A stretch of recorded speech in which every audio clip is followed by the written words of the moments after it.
con mi vida. Ponle una montura al río.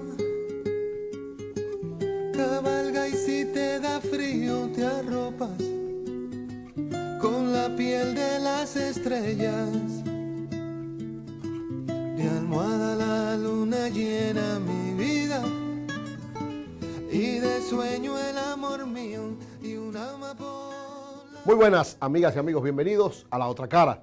Como siempre, en este espacio tratamos de presentarles, de mostrarles a ustedes lo que es el rostro diferente, las cosas casi no conocidas o las informaciones más interesantes de los personajes o de los acontecimientos en la República Dominicana. En esta ocasión es una entrevista muy especial porque se trata de un personaje que ha hecho una gran transformación en términos históricos en la República Dominicana. Hoy está de invitado en La Otra Cara Roberto Casá, el director del Archivo General de la Nación. Roberto Casá es sin lugar a duda uno de los mejores historiadores que tiene República Dominicana y América Latina. Un hombre sumamente preparado, un gran investigador, pero además que nos ha sorprendido a todos siendo un gran gerente al frente del Archivo General de la Nación. Y parece, digamos, un tanto paradójico que un hombre que es básicamente académico nos haya sorprendido a todos dirigiendo el Archivo General de la Nación. Pues en esta entrevista conversamos ampliamente de esto y de muchas cosas interesantes con Roberto Casá. Un gran amigo, un gran hermano de mucho tiempo, un gran intelectual y uno de los mejores historiadores que tiene la República Dominicana y América Latina.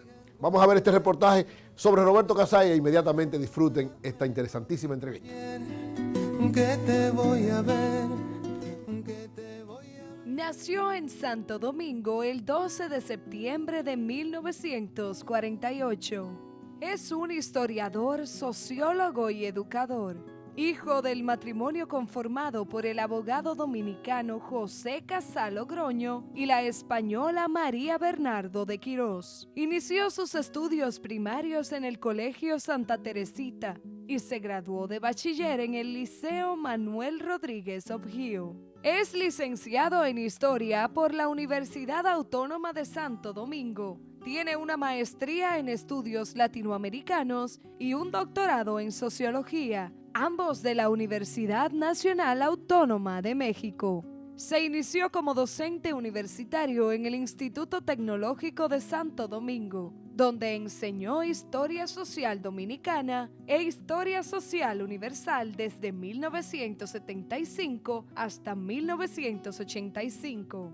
En México fue catedrático de Historia Económica en el Centro de Investigación y Docencia Económica y profesor de Historia de la Facultad Latinoamericana de Ciencias Sociales.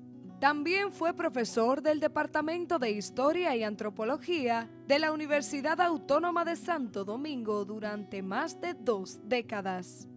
Es miembro honorario del Instituto Dominicano de Genealogía, miembro de número de la Academia Dominicana de la Historia, de la que fue presidente durante los años 2001-2004, y director del Archivo General de la Nación. Hoy, en La Otra Cara, recibimos a Roberto Casá.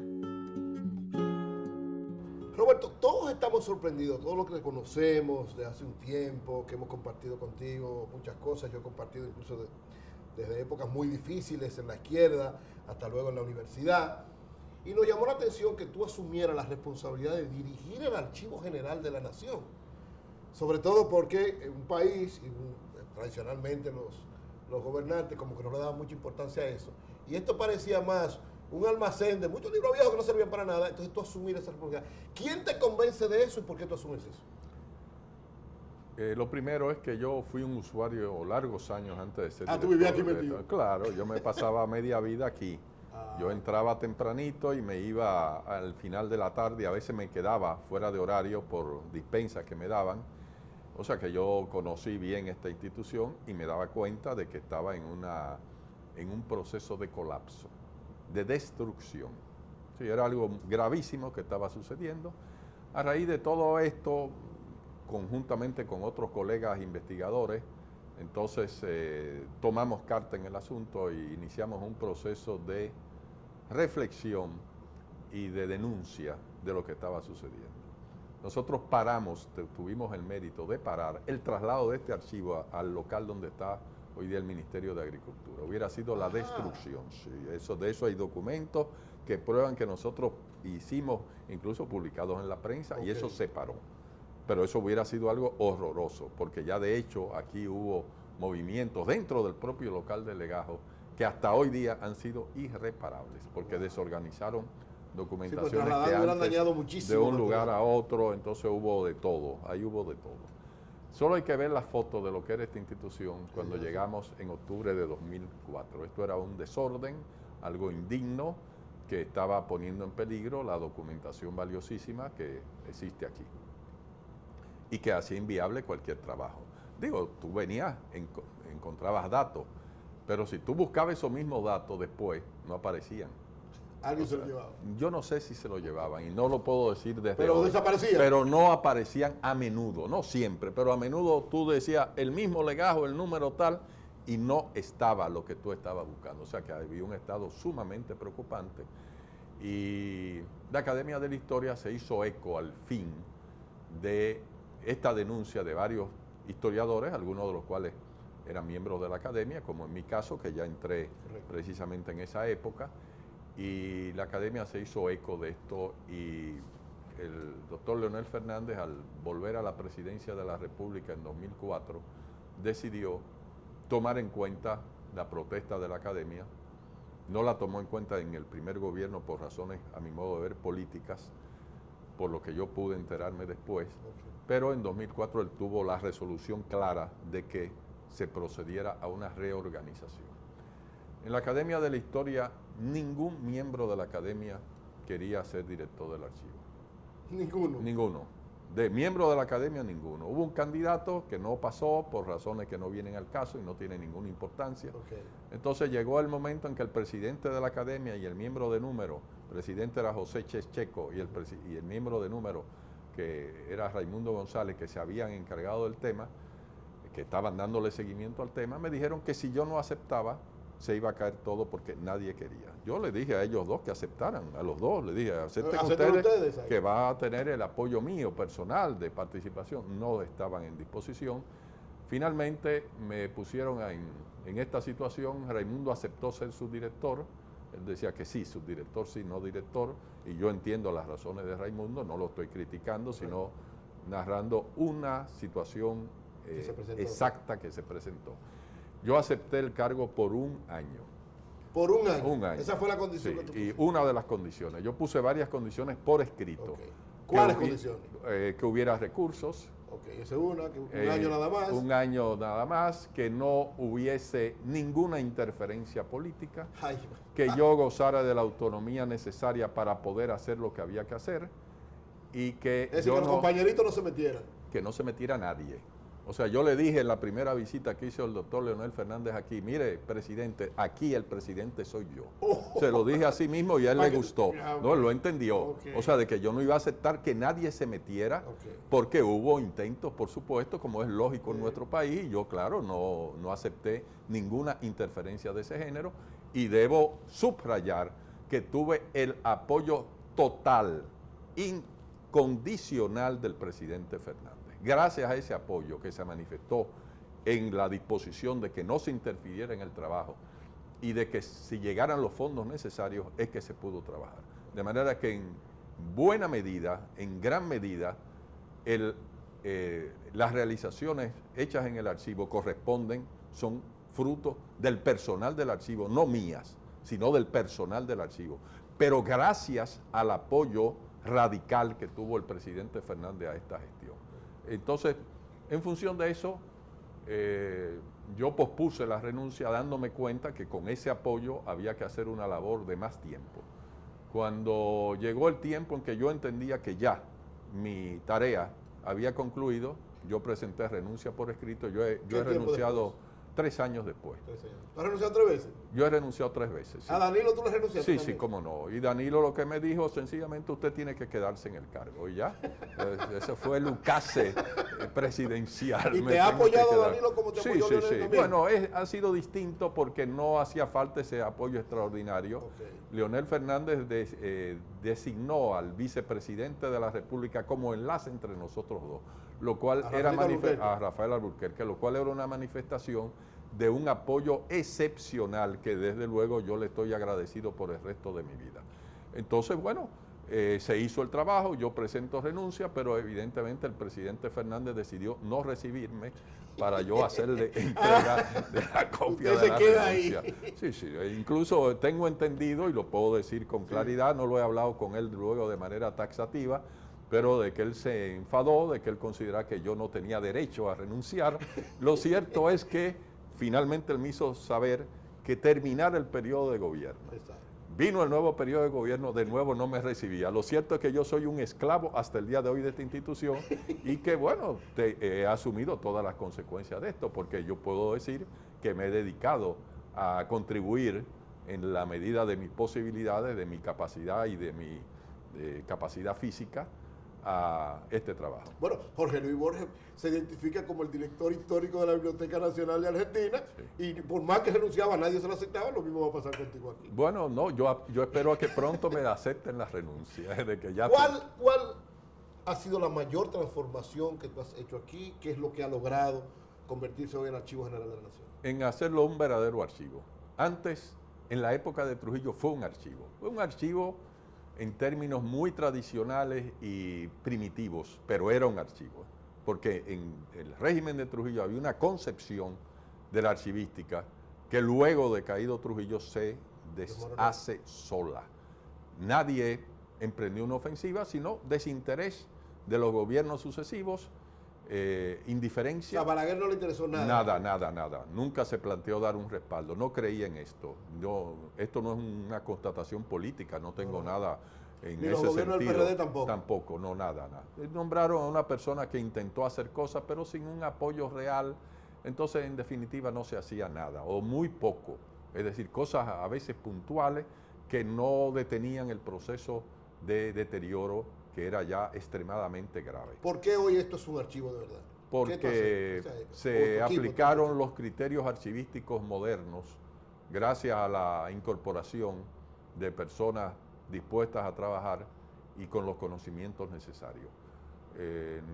Nos beneficiamos de apoyo internacional de archiveros españoles y luego de archiveros cubanos, algunos de los cuales todavía están trabajando con nosotros, y se aplicaron los criterios de la archivística, que son criterios disciplinarios propios de una actividad profesional, y se formó un personal. Nosotros hemos dado decenas de diplomados y de cursos especiales en archivística, no solamente a personal del AGN, sino de todo el país. Hemos mandado gente a hacer estudios superiores en archivística al exterior, y hemos dado ya una generación de maestría. Ahora se va a comenzar muy pronto, el mes que viene, una segunda edición de la maestría en archivística. Es decir, nos hemos dedicado a formar capital humano que enfrente los retos de un Estado moderno en materia de archivística, que son extremadamente importantes. Tenemos un apoyo que el país tiene que aprovechar a nivel institucional y guardar de todo. Aquí guardamos libros, tenemos una biblioteca, aquí guardamos revistas, periódicos, grabaciones.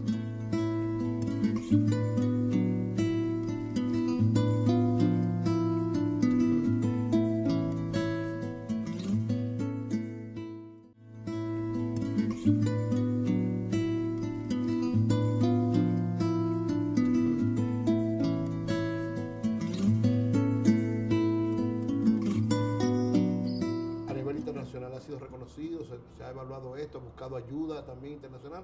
¿O solamente...? Ayuda internacional no ha habido, no, ni ha sido necesario gracias al apoyo del gobierno dominicano. Nosotros ya somos un país de desarrollo medio, como se sabe, es decir, dejamos de ser un país en la categoría de países pobres, De manera que el Estado Dominicano dispone de los recursos y los ha dispuesto para que el trabajo que aquí se ha hecho se haya apoyado con recursos dominicanos.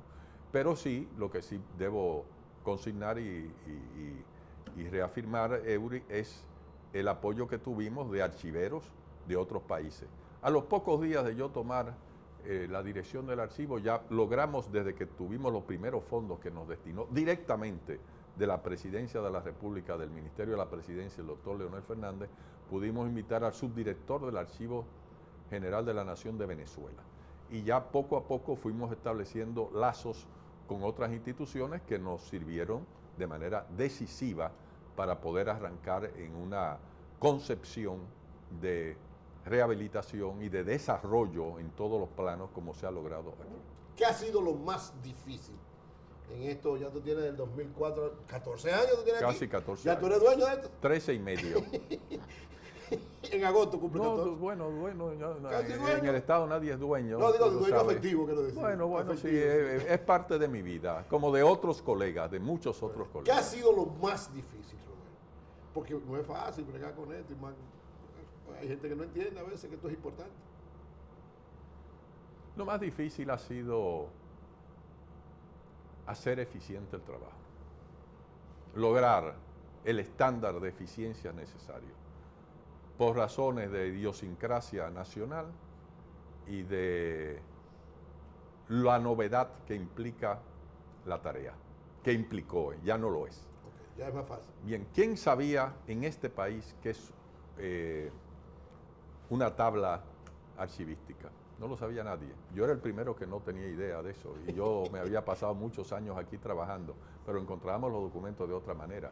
Es decir, aquí hubo que aprender todo, hubo que poner a la gente a trabajar en un sentido nuevo, desconocido, hubo que contribuir a insuflar mística de la importancia que tiene esta labor y finalmente hemos conformado, gracias a la persistencia mía y de muchas otras personas, un equipo humano excelente. O sea, aquí hay un personal dedicado, serio, digamos, consustanciado con lo que estamos haciendo y que que ha incorporado los elementos de la técnica moderna. Uno de los puntos muy difíciles, Eury, en ese sentido fue la relación de la informática con la archivística. Okay. Es algo difícil porque es novedoso, implica conocimiento de la informática, pero lo hemos logrado. Aquí tenemos alrededor de 20 millones de imágenes digitalizadas de todo tipo. 20 millones de imágenes. Por ejemplo, la prensa dominicana está digitalizada prácticamente en su totalidad. Esos son logros propios de un país desarrollado, no de desarrollo medio como el nuestro, de país desarrollado, claro. Nosotros podemos decir, y no lo digo yo, pero lo puedo reiterar, lo que dice el director de archivos de Cataluña, profesor Ramón Albert, de las personas internacionales que nos han apoyado sistemáticamente, que ha venido aquí varias veces a dar cursos y asesoría, a veces ha pasado un mes trabajando con nosotros. Él dice que el AGN es de los buenos archivos del mundo, O sea, hemos logrado un nivel de excelencia gracias a la dedicación del conjunto del personal, a la preparación, a la persistencia, a la mística, pero construir eso dio mucho trabajo. Me dice el equipo que te hago una pregunta. A ver. Que si se están archivando las películas dominicanas. Sí. Todas. No nos corresponde, no, lo que llega a lo que hemos tenido acceso. Okay. No nos corresponde. Lo que pasa es que una cinemateca nacional que existe, pero que no se hace cargo de eso. No. La misma Cinemateca trasladó los fondos aquí porque había que protegerlos. Ahora, eso ha sido una labor muy complicada. O sea, yo todo diría, el que hace una película que quiere archivarla la trae aquí. No la están trayendo. No. O sea, ustedes tienen que salir a buscarla. No están. Quizás hay alguna suelta. Lo que tenemos es fílmicas antiguas, sobre todo mucho video. Okay. Muchos productores de programas nos han regalado sus colecciones enteras. Ercilio Velos Burgos, el doctor Amengual, que es el más antiguo. Okay. Es decir, tenemos muy buenas colecciones de fílmicas, además de las donaciones de la Cinemateca, de Radio Televisión Dominicana Préstamo, de donación de Fortunato, de René Fortunato. Es decir, tenemos varias colecciones. Ahora bien, eso es difícil, complejo y caro. Y ahora mismo no tenemos los recursos para afrontar esa tarea, porque la labor de limpieza y de digitalización de la fílmica es muy elevado. Tenemos un buen aparato que se logró gracias al apoyo del presidente Medina, es un escáner de fílmica, pero en realidad no tenemos todavía los recursos necesarios para tener la memoria para archivar estas películas. Entonces las películas se están deteriorando, no tenemos un cuarto frío suficientemente apto, es decir, han faltado recursos para estos fines. ¿Qué es todo lo que se puede archivar aquí? Dice, pregunta Pavel. ¿Qué es lo que se puede archivar? No de todo, nosotros estamos guardando hasta reliquias. Alguien nos regala una reliquia, se guarda aquí. Se están dejando muchas de ellas, la mayoría de ellas. Todo lo que signifique algo que se pueda guardar. Con la historia se guarda aquí. Tenemos esa vocación. Los amigos asesores internacionales nos aconsejaron no hacerlo así. Pero yo les expliqué a ellos, sí, porque tienen el criterio de archiveros profesionales. Yo no soy archivero. No lo soy yo he aprendido un poco, como es lógico, obligado, pero yo no soy un archivero. Entonces yo les tuve que explicar a ellos, a varios de ellos, que desde los inicios del proceso de ayuda, vinieron 2 profesoras españolas, ahora recuerdo, al inicio, vino un profesor español aparte, y ellos nos decían que el AGN lo que tenía que hacer era archivar documentos en papel, que nos olvidáramos de prensa, de sonido, de todo lo otro. Yo le dije que no podemos hacer eso. Tenemos un apoyo que el país tiene que aprovechar a nivel institucional y guardar de todo. Aquí guardamos libros, tenemos una biblioteca, aquí guardamos revistas, periódicos, grabaciones. Todo lo que se pueda archivar. Todo lo que se deba guardar en beneficio de la conservación del patrimonio nacional. Pues Roberto, vamos a hacer una pausa. Quiero en el próximo segmento, brevemente, algunos temas importantes desde el punto de vista histórico y político, consultarlo contigo. Nos vemos un momentito.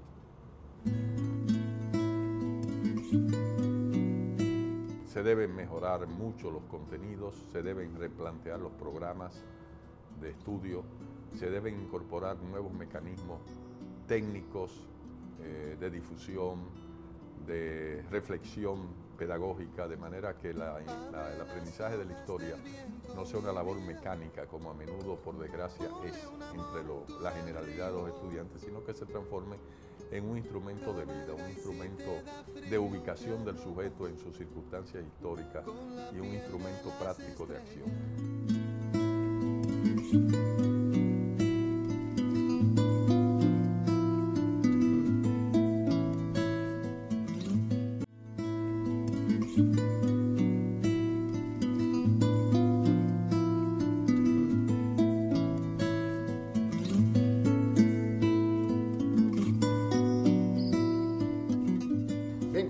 Esta interesante conversación, Roberto Casá, que nos ha sorprendido a todo el país y a todo el mundo con esta capacidad.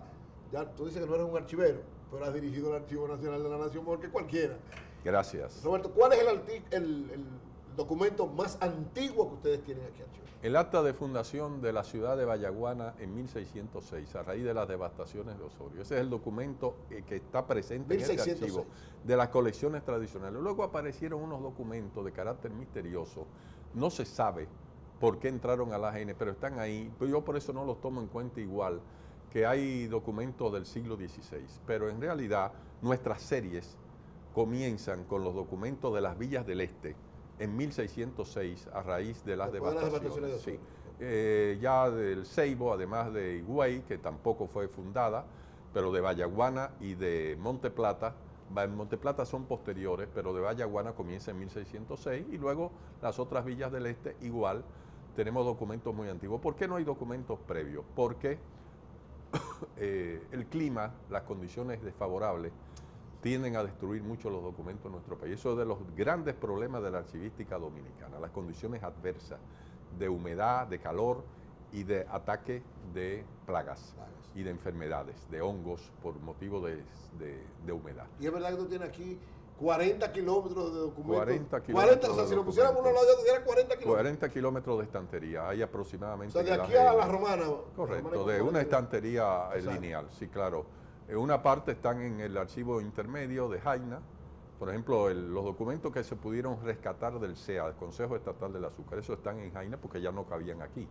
Desde hace tiempo el local este está colapsado, cabe muy poco, pero tratamos de darle el uso mayor en concordancia con Jaina para recibir documentos de mucho valor. En este momento tenemos un proyecto de suma importancia, que es una labor ya sistemática de rescate de documentos dispersos en el país de valor histórico, de valor cultural, valor administrativo, de todo tipo. Entonces hay un equipo trabajando con los ayuntamientos, las notarías, con diversas personas de la sociedad. ¿Ese es el proyecto nuevo que estás inmerso? Ese es un proyecto nuevo. ¿Cómo se llama ese proyecto? De rescate patrimonial, rescate de patrimonio.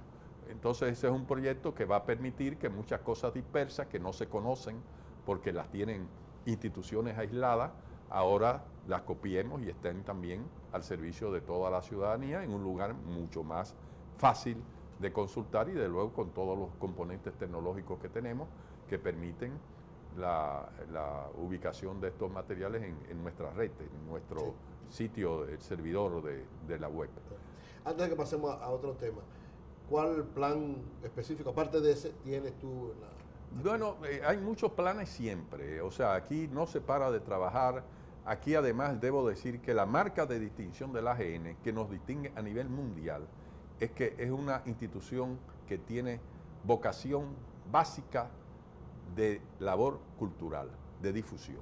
Es decir, la mayoría de los archivos se limitan a conservar y organizar. Organizar y conservar la documentación, y desde luego ese es su papel normal. Pero en República Dominicana no nos podemos dar ese lujo. Había que contribuir al desarrollo de la cultura nacional. En consecuencia, siempre hay líneas de exposiciones, de publicaciones. Tenemos publicado cerca de 350 libros en estos 13 años de trabajo, cerca de 350 libros, más muchas otras cosas que se han hecho en materia cultural, muchísimos documentales. Es decir, se ha hecho un trabajo de difusión, trabajo, por ejemplo, de acercamiento a los estudiantes a través de una revista de la cual creo que han salido 8 números ya a lo largo de los años, que es Memorias de Quisqueya, una revista de educación para la historia, es decir, para profesores y alumnos de historia en escalas medias e inferiores. En coordinación con el Ministerio de Educación se hace esto. O sea que hacemos un montón de cosas en materia cultural y desde luego las que hay que hacer en materia archivística. Siempre tenemos nuevas cosas. En materia archivística, dentro de este plan de rescate de patrimonio, hoy día estamos tratando de traer documentos de otros países, que hasta ahora se había hecho de manera limitada porque teníamos que atender primero a la reorganización interna. Ahora mismo, gracias a la Embajada Dominicana en España, su embajador, el doctor Olivo Rodríguez Huertas, hemos tenido comunicación de nuevo con la Dirección de Archivos de España y hemos llegado al acuerdo de que ellos nos apoyen en la forma que tienen que apoyar con un proyecto que va a apoyar el embajador dominicano, la embajada en Madrid, de copiar el mayor número posible de información documental presente en los archivos españoles relativos a nuestro país. Hay mucho. Solamente en el archivo de India son más de 1000 legajos, solamente de Audiencia Santo Domingo. 1000 legajos son 1000 por 1000. Estamos hablando de 1 millón de imágenes. Hemos calculado que más o menos esta fase inicial, que esperamos arrancarla muy pronto, conste de unos 2 millones de imágenes.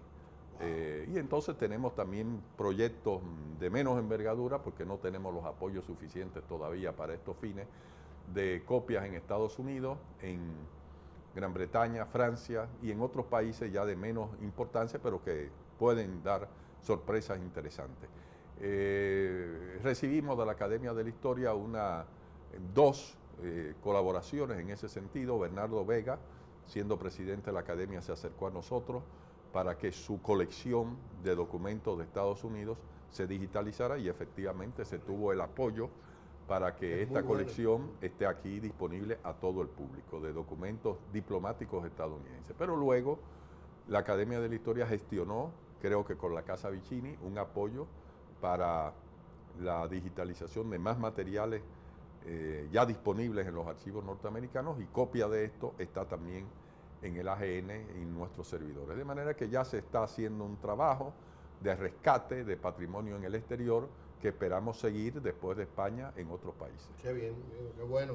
Esos proyectos son interesantes, que el sector privado lo apoye, no solo el gobierno, sino también el sector privado, que es parte de la historia de la República Dominicana. Correcto. Te agradezco, antes de que pasemos al otro tema, todo el apoyo que nos ha dado para el documental que estamos haciendo sobre Gregorio Urbano Gilbert. A la orden. Que nuestra intención no es solamente mostrar y tratar de sacar del olvido a este patriota dominicano, sino convertirlo en un héroe de verdad y poder llevar su resto al Panteón Nacional y hacerle una serie de reconocimientos. Es una gran labor. Gracias. Lo felicito a ti y a todos los demás involucrados en este proyecto muy bonito. Gracias. Roberto, vamos a dos aspectos que a mí me interesa trabajar contigo. La enseñanza de la historia en la República Dominicana. Tú has sido tradicionalmente, fuiste profesor de historia excelente en la UAS y conoces más o menos la importancia de enseñar la historia. ¿Tú crees que ciertamente se le está dando el nivel que necesita, tanto en las escuelas como en las universidades, en enseñar la historia dominicana y la historia universal? Bueno, en la UAS hay todo un departamento que tiene decenas de profesores dedicados a esto porque se le da el peso de una materia obligatoria en el colegio universitario, en el nivel previo de la educación. Eso tiene su mérito, contribuye. Yo diría que se ha tomado conciencia en sentido general en el país a nivel social de la importancia del conocimiento de la historia dominicana. Es decir, ya eso no está restringido a círculos extremadamente pequeños como era propio de antes. Se ha extendido esta labor y tiene muchos medios de difusión. Nosotros desde el mismo AGN, la Academia de la Historia y otras instituciones hacen trabajo en esa dirección. Pero yo diría que además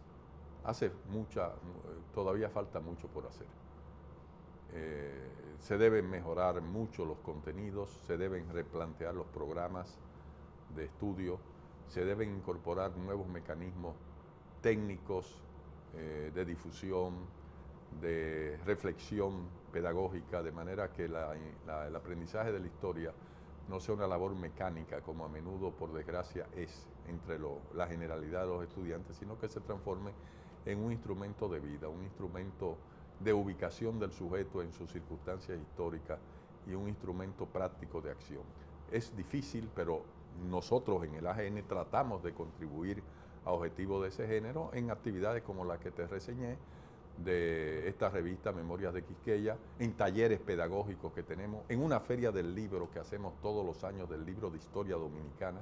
Ya tenemos 5 ediciones donde se traen toda la producción histórica, se trata de traer al mayor número de escuelas, vienen miles de personas, generalmente estudiantes, sí, en su mayoría estudiantes, vienen a esta feria. Correcto, tratamos de hacer lo posible. Nuestra página web, otras publicaciones pedagógicas que hemos hecho, en fin, hacemos lo posible, pero desde luego eso no es tarea de un archivo, eso es tarea de las instituciones educativas y básicas del Estado, en particular el Ministerio de Educación. Así es. Roberto, hay una imagen sobre Duarte.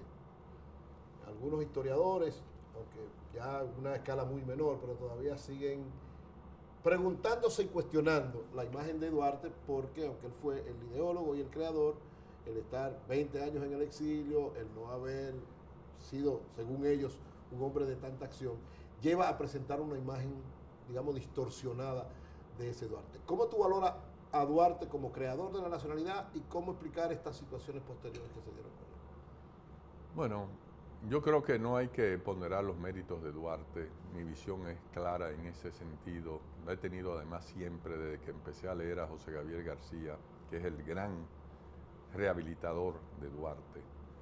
Porque Duarte cayó en el olvido histórico por una solución que hubo de corte conservador al debate político en los primeros meses de la independencia. Duarte fue preso. Declarado traidor a la patria. ¿Cómo no? Por poco fusilado. Por poco fusilado. No lo fusilaron por consejo del cónsul francés, que fue el que organizó toda la conjura contra Duarte y sus compañeros. Pero él sabía que eso iba a ser una monstruosidad y le aconsejó a Santana que no, que lo sacara del país y ya. Y en esa medida hubo la derrota de los trinitarios en julio del 44, llevó a un corte en materia de memoria. Duarte fue primero detractado como un aventurero, un individuo sin méritos, eso lo dijo por ejemplo Tomás Bobadilla varias veces, fue detractado y luego sistemáticamente olvidado. Es decir, algunas personas de condición excepcional en materia de reflexión histórica podían saber que existió un Duarte.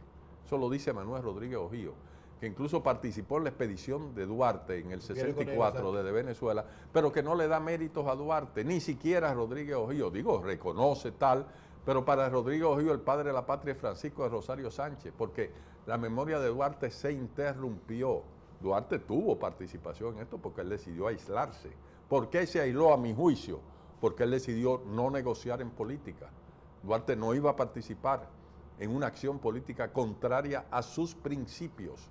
Esa fue su decisión y decidió apartarse. Que lo engrandece más. Para mí no engrandece, por lo menos lo hace comprensible en su determinación radical, patriótica. Francisco Rosario Sánchez, Mella y otros, no todos, pero varios de ellos, decidieron participar en política. Otros abandonaron esas convicciones y se sumaron al carro vencedor, porque no los estoy criticando, las condiciones eran muy desfavorables. Cuando entra Santana con su tropa, el 12 de julio, se plantea incorporar a Francisco Rosario Sánchez a la Junta, pero Sánchez le dice que sí, y luego le dice que no, porque tenía que abjurar de Duarte. Ahora, los otros prohombres, en su mayoría, abjuraron de Duarte. ¿Por qué? Porque decían, bueno, tenemos el peligro haitiano, no hay otra posibilidad. Se adaptaron a las circunstancias, no los condeno, pero hago constar el hecho. Estamos hablando de Joaquín Puello, de Manuel Jiménez. Eran patriotas reales, pero que decidieron pactar con Santana. De manera que la memoria de Duarte se descontinúa. ¿Y quién toma el relevo de un patriotismo definido a raíz de la anexión a España, después de vacilaciones y de actuaciones criticables? Es Francisco de Rosario Sánchez. Después de haber sido un baecista y de haber ensalzado a Santana, cometió esos errores, él decide tomar el frente. No es Duarte, es Sánchez, y eso lo perpetúa en la memoria con todos sus méritos, porque creo que también tuvo méritos extraordinarios.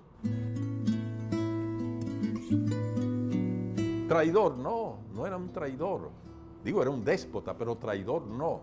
El problema es que obedecía, exactamente, obedecía a otro horizonte, entonces él no debe estar en el Panteón Nacional. No fue un patriota.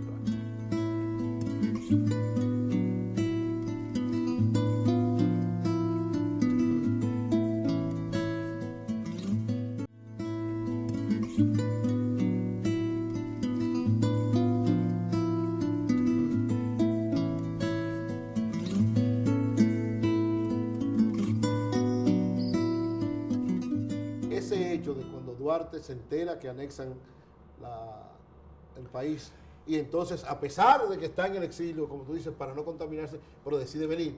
Correcto. Las argucias que hay, los planteamientos que hay de que supuestamente la envidia de los líderes de la restauración provocó que no le dieran la importancia. ¿Cómo tú explicas eso? Yo no sé si fue envidia, es difícil establecer esto. Lo cierto es que decidieron prescindir de él. Hubo una intriga de Manuel de Jesús Galván en su periódico aquí en Santo Domingo. Pero lo que publicaron los cubanos... No, sí, correcto. Galván escribió unos textos que se reprodujeron en Cuba, pero que también salieron en su periódico aquí, diciendo que la llegada de Duarte introducía una disputa. Pero tú dices que sepas quién lo escribió Manuel Jesús Galván. Sí, Galván. O sea, Sí. tú afirmas eso porque yo... Pero eso se sabe que fue Galván. Sí, porque era el del dueño del periódico. O sea, Galván lo tiró intrigó. por Cuba, pero lo publicó aquí también. Sí, claro. Entonces, bueno, ahí viene un dilema. Bueno, es cierto que viene un problema mayor porque ya había resentimientos y polémicas en el interior de la restauración. Es decir, había gente que ya estaba criticando al presidente José Antonio Salcedo y, en consecuencia, posiblemente el que llevaba el gobierno, porque Salcedo estaba en el frente, Ulises Espaillá, calibró, no por envidia, porque Espaillá era incapaz de una actitud de ese género, era un hombre superior, pero calibró que Duarte no convenía. Entonces le pidieron esa famosa y desventurada misión diplomática donde no pudo hacer nada y donde ya lo aislaron definitivamente, y Duarte decidió asumir ese aislamiento de nuevo de la realidad nacional.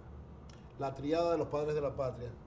¿Cómo tú la valoras por parte de Fue Luis un Heró? ukase de Ulises Heró, era una forma de Heró resolver el dilema, porque hubo un gran debate entre varios conocedores de la historia acerca de cuáles son los méritos del patriotismo, quiénes son los fundadores de la ¿Cuál República. es para ti el padre de la patria? No, Duarte, sí.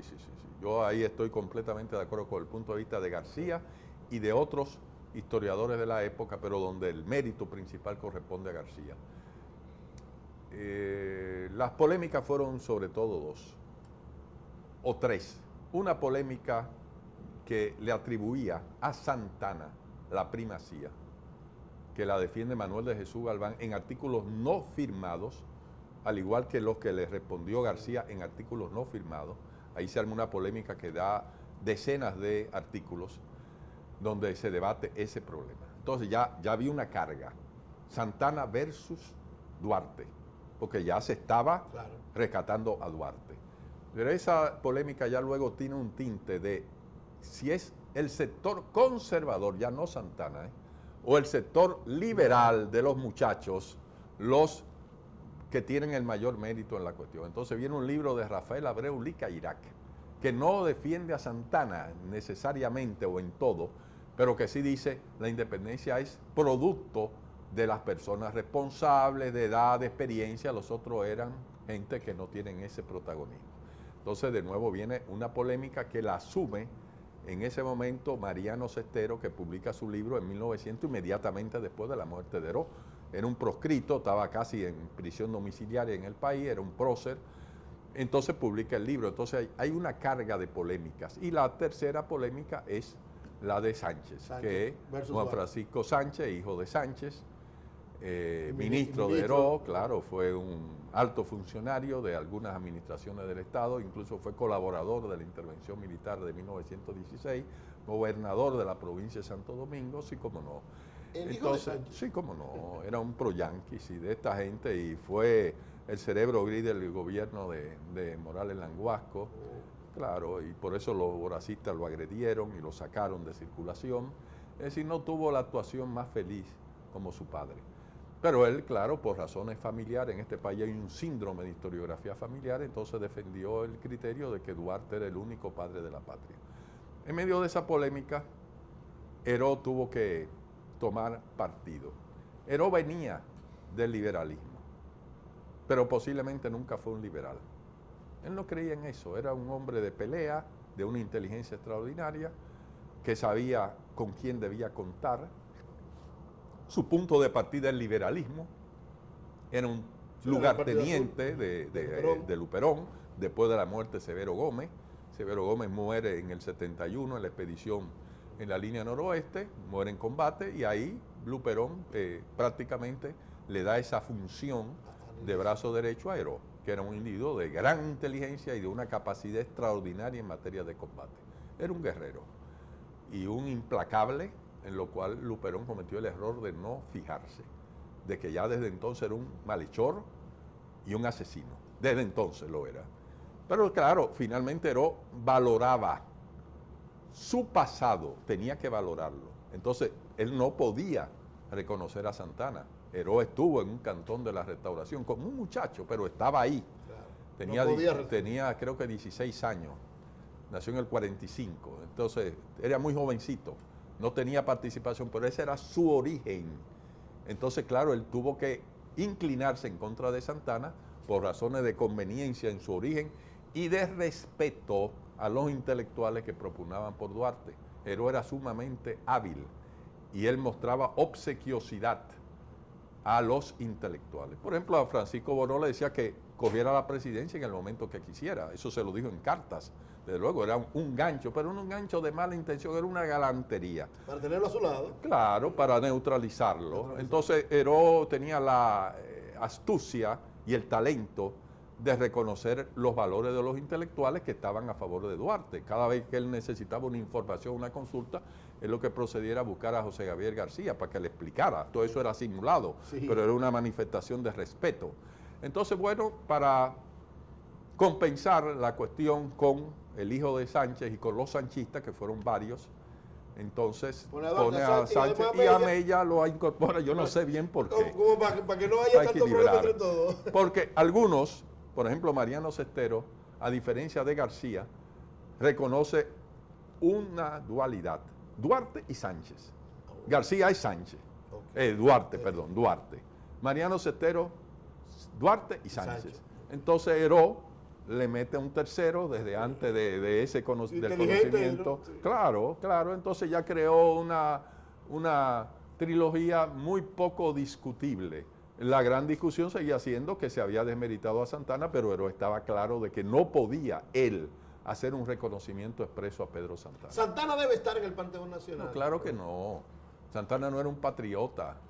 Santana era anti-haitiano, pero no patriota. Es decir, tuvo su participación notable, claro está, en la lucha contra Haití, pero no lo hacía por motivaciones de patriotismo, sino de defensa de intereses y de su visión muy rústica. Era un iletrado, conservadora, era un autócrata y un tradicionalista que en realidad no creía en la República Dominicana, nunca creyó. Eso estaba fuera de su horizonte. Traidor, no era un traidor. Digo, era un déspota, pero traidor no. El problema es que obedecía, obedecía a otro horizonte, entonces él no debe estar en el Panteón Nacional. No fue un patriota. Finalmente, ya para concluir una clase de historia que tú nos has dado a todos y al país. ¿Por qué la izquierda dominicana no se ha constituido en una opción real de poder, Roberto? Brevemente, porque yo no puedo dar 20 charlas de eso, pero en términos lo más claro que entiende la gente. ¿Por qué la izquierda dominicana, que ha puesto tantos sacrificios, que ha participado en tantas jornadas, que tiene un discurso agradable y bueno, ¿por qué no se constituye en una opción real de poder? Yo no te puedo responder honestamente en pocas palabras a esa pregunta. Yo te pediría que hagamos un programa de esto, a ver mira, si yo... Sobre ese si tema, yo te abuso un poco. No, cuenta conmigo en ese sentido. Lo que pasa es que para mí el tema es tan complejo y doloroso que no me atrevo a dar una definición puntual del tema. Es muy amplio y diverso, porque hay varias izquierdas, varios momentos. Lo cierto es que sí, lo que podemos hoy sacar de conclusión, lastimosamente, es un fracaso de por lo menos un proyecto de izquierda a la fecha de hoy. En este momento no existe, no está presente en la mentalidad de los dominicanos en sentido general, y desde luego yo sigo siendo un hombre de izquierda, de vocación socialista, y sigo creyendo que el marxismo es la guía metodológica y teórica principal para el análisis de la sociedad, de manera que es algo que me concierne porque creo que finalmente la izquierda tiene la razón. Gracias, Roberto, de verdad, gracias por esta cátedra, gracias por todo esto, y esperamos que el pueblo disfrute estos conocimientos y toda esta visión que tú tienes. Te felicito por lo que estás haciendo al frente del Archivo General de la Nación, y ojalá que muchas otras instituciones se siga tu ejemplo. Muchísimas gracias. Gracias a todos por seguir en La Otra Cara. Nos vemos en otro programa tan interesante como este.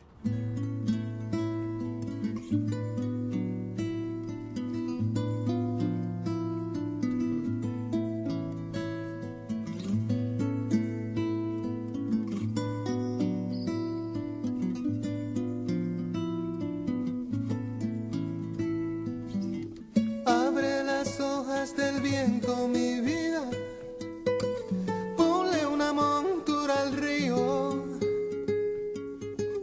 cabalga y si te da frío te arropas con la piel de las estrellas, de almohada la luna llena mi vida y de sueño el amor mío, y una amapola me lo dijo ayer, que te voy a ver, que te voy a ver, y un arco iris me pintó la piel para amanecer contigo, y una amapola